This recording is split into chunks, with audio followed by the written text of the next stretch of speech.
नमस्कार आप सभी का स्वागत है हमारे चैनल सत्य के ज्ञान पर।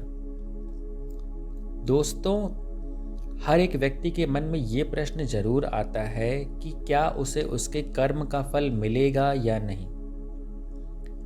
बहुत से लोगों के मन में ये भी प्रश्न आता है कि जो लोग बुरे कर्म कर रहे होते हैं उनकी लाइफ अच्छी कैसे चल रही होती है। ये प्रश्न भी हर एक व्यक्ति के मन में आता ही है।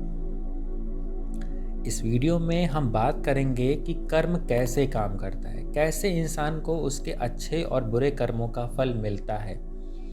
इसी बारे में बात करने वाले हैं। इस वीडियो को शुरू करने से पहले आपको ये बात बताना चाहते हैं कि अगर आपके अंदर पेशेंस है, अगर आपके अंदर धैर्य है, तभी आप इस वीडियो को आगे देखिए, वरना अभी आप इस वीडियो को छोड़ दीजिए। क्योंकि किसी भी ज्ञान को प्राप्त करने के लिए बहुत पेशेंस की ज़रूरत पड़ती है। जिसके अंदर धैर्य नहीं है वो व्यक्ति कभी ज्ञान नहीं प्राप्त कर सकता। किसी भी विषय को समझने के लिए उसमें हमें समय देना पड़ता है, उस विषय को कई बार पढ़ना पड़ता है, तब हमें कोई विषय समझ में आता है। कर्म अपने आप में ही बहुत बड़ा विषय है और इसको समझने के लिए आपको बहुत धैर्य की ज़रूरत पड़ेगी और हो सकता है इस वीडियो को कई बार देखना पड़े, क्योंकि आने वाले बातों में जो हम बात करने वाले हैं उसमें हो सकता है आप कंफ्यूज भी हो जाएं, उसको समझते समझते कंफ्यूज भी हो जाएं। तो उस बात को समझने के लिए आप इस वीडियो को कई बार देखिए। जो प्रश्न आपको पूछना है वो आप मुझसे पूछ सकते हैं, लेकिन इस विषय को समझने के लिए धैर्य की आवश्यकता होगी। अगर आपके अंदर पेशेंस है तो इस वीडियो को देखिए, वरना स्किप कर दीजिए, आगे आपकी इच्छा। कर्म को समझने से पहले ये समझते हैं कि कर्म के कुछ सिद्धांत कौन कौन से हैं। हम 2 सिद्धांतों को अभी बताते हैं जो आपको कर्म को समझने के लिए बहुत आवश्यक है। पहला सिद्धांत ये है कि किसी भी इंसान को उसके कर्म का फल नहीं मिलता है। व्यक्ति कर्म किस उद्देश्य से कर रहा है, व्यक्ति को उसका फल मिलता है। व्यक्ति के जीवन का उद्देश्य या उसके कर्म का उद्देश्य, कर्म का कारण, कर्म करने की जो इच्छा है कि वो क्यों किया जा रहा है, वो निर्धारित करता है कि व्यक्ति को उसके कर्म का क्या फल मिलेगा। इस पहले सिद्धांत को हमेशा ध्यान रखिएगा कि व्यक्ति का उद्देश्य निर्धारित करता है कि उसके कर्म का क्या फल मिलेगा। दूसरा सिद्धांत, किसी भी कर्म का फल तुरंत नहीं मिलता।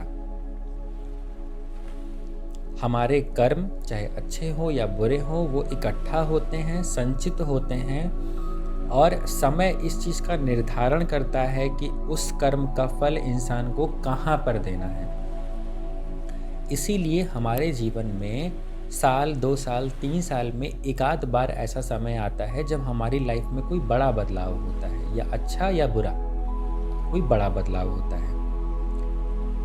इसीलिए ईश्वर आपके कर्म को पहले संचित करता है, फिर उसी कर्म का उस कर्म का फल देने के लिए समय निर्धारित करता है। जो समय उचित होता है उस समय में इंसान को उसके कर्मों का फल मिलता है।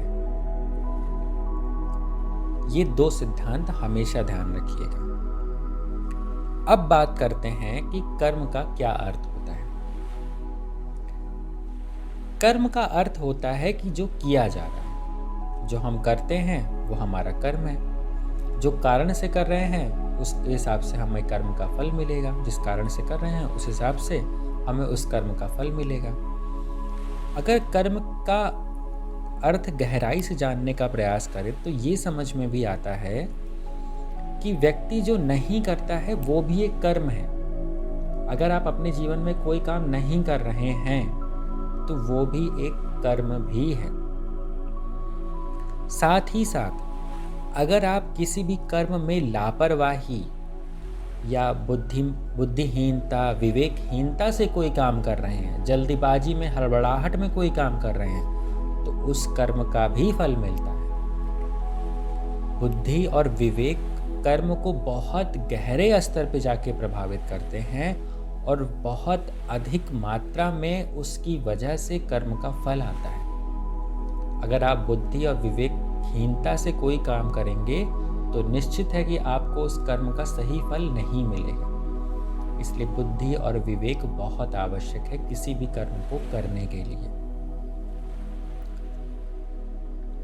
कर्म को और गहराई से समझने के लिए कर्म को दो चीज़ों में बांट देते हैं, एक अच्छे कर्म, एक बुरे कर्म। दो जगह पे इसको बांटते हैं, दो हिस्सों में बांट देते हैं। पहले बात करते हैं कि बुरे कर्म कैसे काम करते हैं, कैसे इंसान बुरे कर्म करता है या फिर कैसे इंसान को उसके बुरे कर्मों का फल मिलता है, इस बारे में बात करते हैं।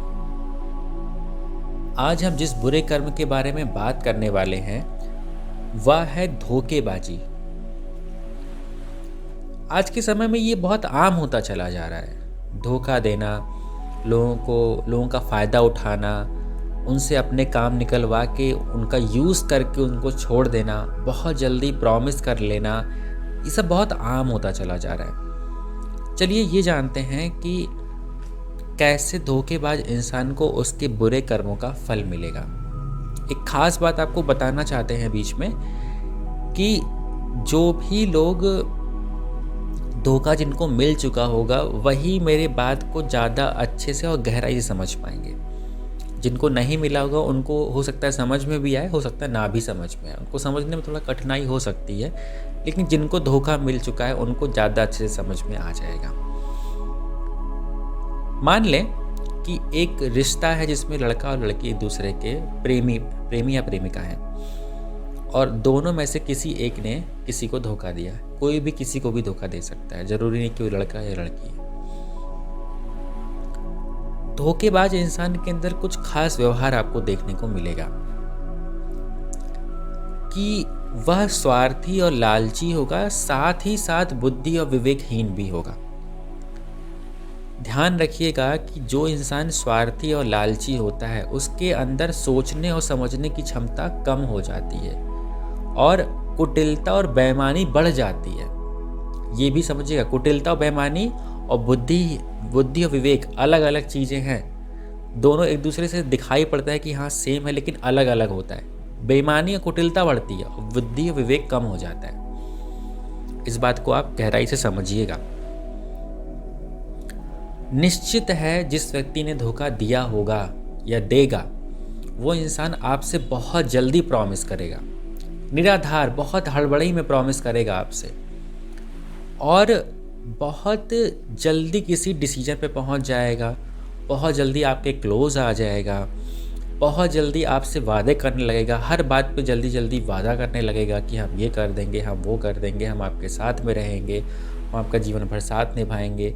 कोई आधार नहीं है जीवन का, ना कोई भविष्य दिखाई पड़ रहा है, ना कोई उज्जवल भविष्य है, बस वादा कर लिया है कि हाँ वादा करते हैं कि हम करेंगे चाहे जो हो जाए, चाहे ज़िंदगी में कुछ किया ना हो, लेकिन वादा पहले कर लेंगे। उनका स्वार्थ और उनका लालच उन पर इस कदर हावी होता है कि उस इच्छा को पूरा करने के लिए वो बहुत जल्दी प्रॉमिस कर लेते हैं, क्योंकि उनको पता है कि जब तक प्रॉमिस नहीं करेंगे तब तक हमारा स्वार्थ नहीं निकलने वाला है, इसीलिए वो बहुत जल्दी प्रॉमिस कर लेते हैं। स्वार्थ और लालच को समझने का प्रयास कीजिएगा। विशेष ध्यान रखिए कि स्वार्थ और लालच कई तरह के होते हैं। हमको अक्सर लगता है कि पैसे का लालच है या सेक्स का लालच है, यही सब लालच है, लेकिन इससे ज़्यादा बुरा लालच भी है इस दुनिया में और वही लोग इग्नोर करते हैं। वही लोग बहुत इग्नोर करते हैं। उनको लगता है कि ये स्वार्थ नहीं है, ये तो आम है, लेकिन असल में वही स्वार्थ है, वही लालच है। पैसे का लालच और सेक्स का लालच तो होता ही है, उसके अलावा हम आपको कुछ लालच के बारे में बता रहे हैं। जो सबसे खराब लालच होता है वो होता है भावनात्मक लालच। भावनात्मक लालच का मतलब ये कि इंसान छोटी छोटी बातों पे रिएक्टिंग हो जाएगा, छोटी छोटी बातों पे उसके आंखों में आंसू आ जाएंगे, छोटी छोटी बातों पे लड़ाई झगड़ा करने पे उतर आएगा, छोटी छोटी बातों पे वो गाली गलौज करने पे आ जाए या आपको जज करने लगे, छोटी छोटी बातों पे आपको जज करने लगे। ये बुद्धि और विवेकहीनता की पहली निशानी होती है और स्वार्थ और लालच की भी निशानी है। ये जान लीजिए आप कि कोई भी इंसान आपको बहुत जल्दी जज करने लगे और इमोशनली या एग्रेसिव होके या गुस्से में आपके ऊपर हावी होने की कोशिश करे। कोई इंसान छोटी छोटी बातों पे अगर आंसू उसके आ रहे हैं तो जाहिर सी बात है वो आपके ऊपर इमोशनली हावी हो रहा है। ये भी एक लालच है, इस बात को आप समझने की पूरी कोशिश कीजिएगा। मोटिवेशन का लालच, ये हम आजकल बहुत देख रहे हैं। खुद का इनकरेज और खुद का विवेक इतना शून्य हो गया है कि उनको रोज़ मोटिवेशन चाहिए। महीने 2 महीने में मोटिवेशन देना किसी को अच्छी चीज़ है, ये अच्छी बात है कि महीने 2 महीने में इंसान का मोटिवेशन गिर रहा है, कोई बड़ी बात नहीं है। लेकिन रोज़ इंसान को मोटिवेशन चाहिए कुछ करने के लिए, रोज़ इनकरेज चाहिए, छोटे छोटे काम करने के लिए आपको मोटिवेशन चाहिए। क्या मूर्खता है ये सिर्फ बेवकूफ़ी है और कुछ नहीं है इसके अलावा। वो इतने ग्रीडी और इतने नीडी हो चुके हैं कि उनको हमेशा मोटिवेशन चाहिए कुछ करने के लिए। ये भी एक लालच है। और आप सोचिए और समझिए कि जो व्यक्ति बुद्धि और विवेकहीन होगा वही, उसी के अंदर तो ये लक्षण होंगे, उसी के अंदर तो ये आदतें होंगी कि खुद सोचने और समझने की इतनी क्षमता नहीं है कि छोटी छोटी बातों पर रिएक्ट नहीं होना चाहिए। ये भी एक तरह का लालच और स्वार्थ है, ये जान लीजिए। और जहाँ बुद्धि विवेक कम हुआ वहाँ ये सब लालच बढ़ते चले जाते हैं। इसलिए इस बात को समझने की कोशिश कीजिएगा। पैसे का लालच और सेक्स का लालच तो आम है, ये हर जगह आपको दिखाई पड़ जाएगा, जो भी लोग धोखेबाज होते हैं। कमियां सभी में होती हैं। कोई इंसान महीने 2 महीने में आंसू आ जा रहे हैं किसी बात पे, छोटी बात पे आंसू आ जाए, या गुस्सा आ रहा है। कुछ लोग शॉर्ट टेम्पर भी होते हैं तो गुस्सा उनके अंदर भी हो जाता है। और कुछ लोग होते हैं जो थोड़ा सा पैसे को लेके थोड़ा सा होते हैं, एक्टिव होते हैं कि उनको पैसे की इच्छा ज़्यादा होती है। सेक्स की इच्छा भी बहुत लोगों में थोड़ी ज़्यादा होती है। लेकिन जो इंसान धोखेबाज होगा, जो स्वार्थी होगा, जो लालची होगा, उसको रोज़ चाहिए वही चीज़। वो रोज़ ग्रीडी रहेगा, वो रोज़ इमोशनल हो जाएगा। छोटी छोटी बात पे इमोशनल हो जाना, छोटी छोटी बात पे उनको मोटिवेशन चाहिए। हमेशा निराश रहेंगे, हमेशा निराशा एक भरी रहेगी उनके मन में। उनको रोज़ मोटिवेशन चाहिए, रोज़ उनको आप इनकरेज करिए। इनकरेज करते करते, उनको मोटिवेट करते करते आपका खुद का मोटिवेशन कम हो जाएगा। ये स्थिति हो जाती है। तो जिनके अंदर ज़्यादा रहेगा, जो बहुत ज़्यादा इस व्यवहार से पीड़ित रहेंगे, उनके अंदर धोखा देने की जो टेंडेंसी है वो बढ़ जाती है। हम इस टॉपिक पे सेकंड पार्ट बनाने जा रहे हैं, क्योंकि ये पहला वीडियो काफ़ी लेंदी हो गया है। आपको सेकंड वीडियो में पता चलेगा कि कर्म कैसे काम करते हैं, उसका फल कैसे मिलता है।